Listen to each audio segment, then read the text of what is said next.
Снежната покривка од над 10 сантиметри на Пониква сама по себе ги подгреа размислувањата на љубителите на зимските спортови за подолготрајна и успешна зимска сезона на овој спортско-рекреативен центар. При тоа ги покрена и очекувањата на собствениците на сместувачките и угостителските капацитети, кои во услови на снег подобро работат и профитираат.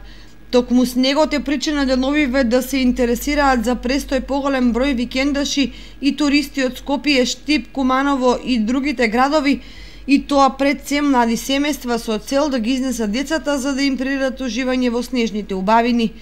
На снег има 10-12 сантима, 12, малце југоно, а и мешавина има снег и дожд денеска. Па зимската повише гости, повише сонце, повише туристи да не посетат.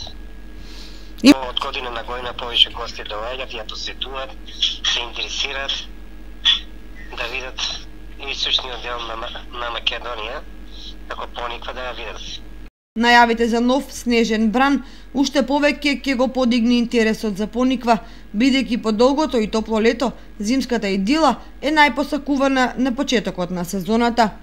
Тоа што останува како енигма на стартот на сезоната е состојбата со ски-лифтовите и другите содржини, бидејќи се уште нема најави дали и колку истите ќе функционираат. Останува отворено и прашањето во каква кондиција се топовите за вештачки снег, ратракот и санките, кои во дадена ситуација се неопходни за нормално функционирање на центарот.